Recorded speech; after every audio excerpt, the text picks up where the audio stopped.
So in this video, we're talking about twin flame ascension.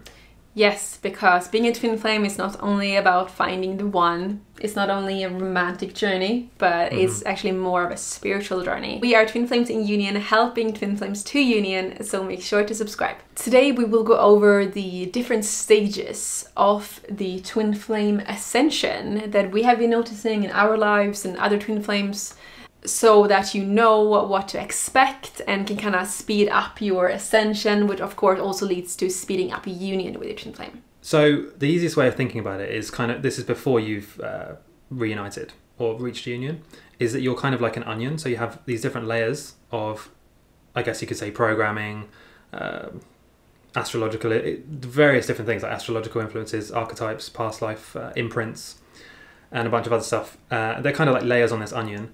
And what you really need to do is to start peeling these layers back and kind of unlearning everything that not everything, but unlearning a lot of what you've been taught or programmed to get to the core essence of your consciousness and your soul, so that you can then match the frequency of your twin flame and then attract them, reunite, and go on to ascend. So usually it starts with some traumatic event in your life. For example, I had a problem with my ovary and I had to rush into hospital, and then I learned the art of surrendering and healing. And you'll get pushed into a dark night of the soul, where you realize that everything you've been taught, most of it has been false. Part of the hologram, part of what the elite have been teaching us. This is life. Don't look beyond that. There's nothing more to learn. We're just bodies. Just bodies, yeah. Yeah. So you'll go through a spiritual awakening, realize, wow, I have so much more to learn. I'm just at the start of my journey. You start looking into YouTube videos like this, right? To learn how to ascend on your spiritual journey. So you might start looking into things like meditation, yoga, lucid dreaming was something we both looked into. So you kind of start experimenting. So you end up kind of questioning your job, your current life situation, your habits, and even maybe the people you hang around with, like kind of everything about your life. You question, is this actually what I want? Is this really the job I want to spend my time doing? 8 hours a day doing, I don't know, some boring thing in a cubicle. Like, do you really want that? Or do you really want to keep going and socializing with people who maybe all they want to do is get drunk on the weekend or just complain about things? Like, is that actually what you want? And usually at this stage you'll realize, no, that's not what I want. It's kind of weird that I did want that to begin with, and then you kind of start looking for, okay, what do I want then? What should I be doing? And that's when you end up finding your true purpose. Yeah, because most of us, we've lived on autopilot for so long. Like, we haven't realized we've lived on autopilot. We've been living from kind of a mind-driven place, and what other people expect of us. We might have parents who said, like, no, you need to go to this university, or like, no, there's no future in this type of work. You should be more strategic and choose this instead. I think a lot of it is to do with programming. So with jobs specifically, we're kind of told you need to study this, and then after you've studied this at university or whatever, then you'll have a choice between these different jobs. And like, we're never told about any other options, but really having a job is just one of many ways of making money, for example. And there's so many other better ways. It's almost one of the worst ways of making money. Yeah, and especially as a twin flame, most of you will have missions where you are a guide, you are a teacher, you are a healer. So you might have your own practice, your own platform, like we have here on YouTube. I just want to say we do actually have a course called the Purpose Accelerator program, in which we basically teach you how to do what we do, how to take your passion or purpose. Well, firstly, we teach you how to find your purpose, and then we teach you how to step into it and monetize it, so that you can actually work for yourself. You don't need to work for anyone else. You have abundance financially, so you can just focus only on what you enjoy doing. So the link is in the description if you want to check that out. Yeah, because as a 9-to-5 employee, you don't have much impact. You're working for someone else. Yeah. While we as twin flames, we are way showers. We're supposed to, many of us, work for ourselves. Yeah, I think so. Yeah. So you have the independence, you have more freedom. Yeah. But even if it is some type of 9-to-5 job where you're helping in some way, at this stage you start to question your job, and many of us will realize, wow, this is not what we wanted. We were both unboxers. Unboxing like stock in a department store. and just stocking shelves. Yeah, that was, we didn't know it at the time, but that was both our first jobs. So at this stage, you start to question that, and you look into what your mission could be. You might be looking into ikigai, which is a Japanese concept, finding your mission. But actually, even that, I would say, I had a look at it the other day again, and even that, I would say, it assumes that you want a job versus working for yourself. So even when you do that ikigai test, it might say your perfect job is this. Yeah, that's good, but you do also have the choice to work for yourself. Yeah. And even if it's something completely random, like let's say you really enjoy, like, give me an example of something random. Metal worker. No. That's a good example. Like, let's say you really enjoy working with metal. You like metal working.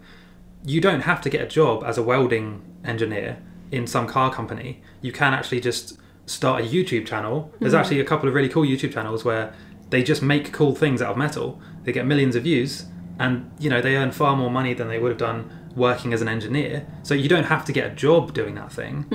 If you really enjoy metal work, you can make money with that in so many different ways. Metal art. Yeah, like there's a channel where they literally just make like fantasy swords from movies out of metal and glass, and it's so cool. It's like really interesting stuff. So that's far more fun, I assume, for that person than welding a specific part on a car door every day for like 30 years. Yeah.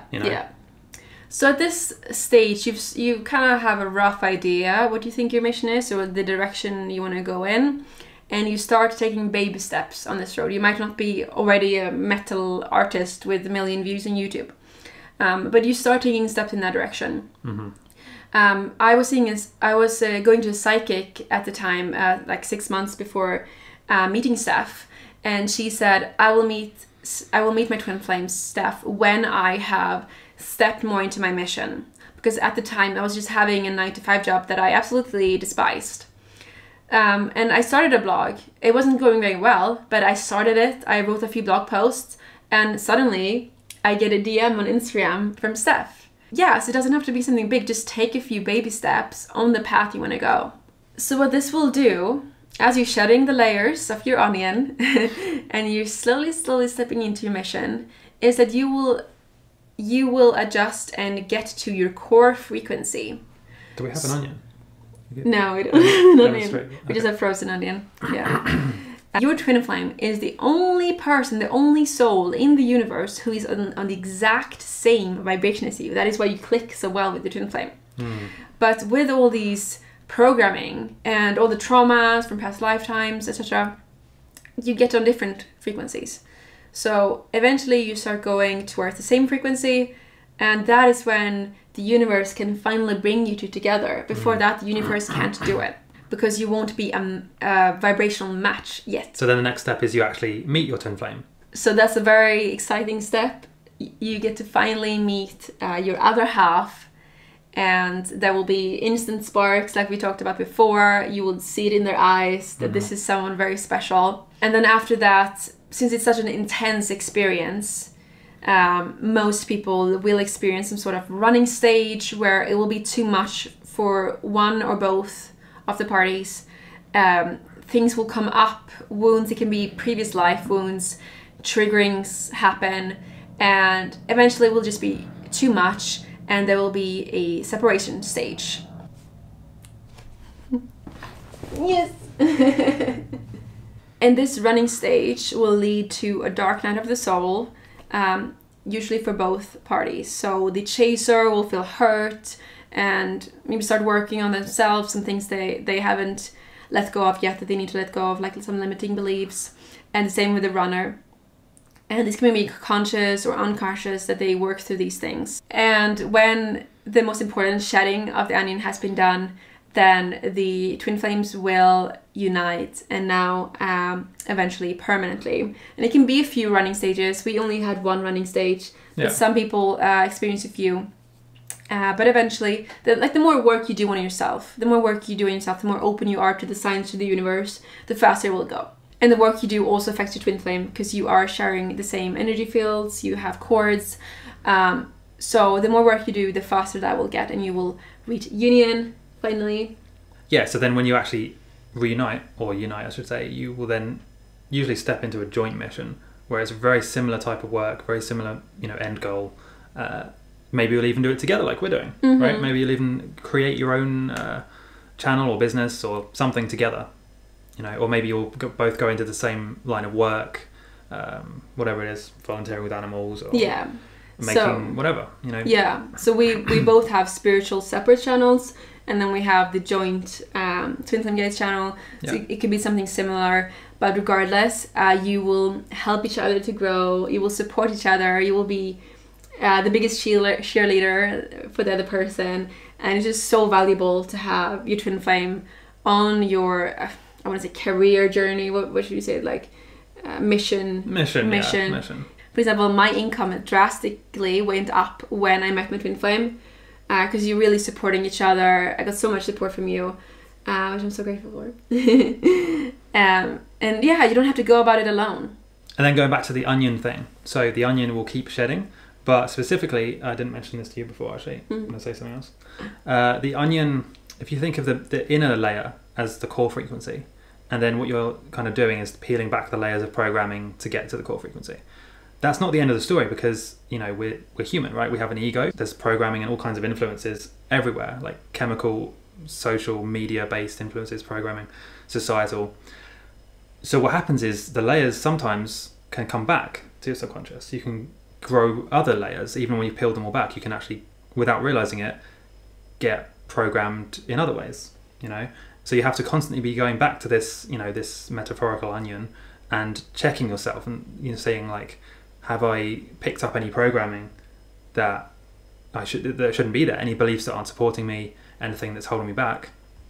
And it can literally be something as subtle as like a music video or like a film or some kind of message in a piece of media that just embeds itself in your subconscious mind. And until you dig deep and realize, it might be changing a belief. It might, be holding you back in some way. So I guess the best way of like avoiding that, obviously do the work every now and then to check those limiting beliefs and programming, but make sure that first thing in the morning, because your brainwaves are really open then, and also after meditation, make sure that you're not just going on your phone and scrolling through an algorithm based platform like a YouTube or Instagram, or especially things like TikTok, because you're just going to be your subconscious is going to absorb that, and then you might pick up a belief that you don't want. Yeah, the good news though is that the more layers you shed of this onion, the harder it is for new layers to exactly. The layers will be thinner. So once you peeled back the thick layers, right, you get to the small inner, let's call it the core frequency. Yeah. Then if you do get extra layers come back, like from programming or something, they'll be very thin, and it'll be very easy to just pluck them away. Just like a little weed in the garden, you just pluck it away. Yeah, for example, this morning I was watching a music video, Die Young by Kesha, and there was loads of really dark programming in that video. It's so obvious as well. It was so satanic. Go and watch it later. And I had watched that video when I was younger, and I had just thought like, oh, cool video. But now it's like, whoa, it's like so obvious, really dark programming in this video. Yeah. But because I've shedded so many layers, I didn't get programmed again. Once you're aware of the programming and you can see it, then you can decide if you want to absorb it or not. You can say like, oh, I see what you're doing there, so I'm just going to ignore that. Yeah. And once you've united, you might think like, finally, it's the end destination, we're all good now. But I hate to break it to you, but the work has just started. We keep on shedding layers. We've been together almost 3 years now, and we're still shedding layers. The universe is still leading us to different circumstances that will make us to shed more layers. Ascension is a lifelong journey. I mean, it's continuous. It's many lifetimes. It's always happening. So keep staying open to the signs. And this is all leading up to the golden age, where twin flames and starseeds and lightworkers will be the new leaders of Earth. So we will not have these greedy, power-hungry people at the top, but we will be the leaders. So all the work you've done will not only help yourself, but the whole of humanity. So that is where we're going towards, and that's why it's so good to have your twin flame on your side. So make sure to do your work, make sure to stay open to the signs, and it's going to lead to union and an amazing life. How's it going on your ascension journey? Are you noticing any symptoms? Where are you on the the Ascension journey, let us know in the comments, and have a beautiful day. Yeah, that's a good one.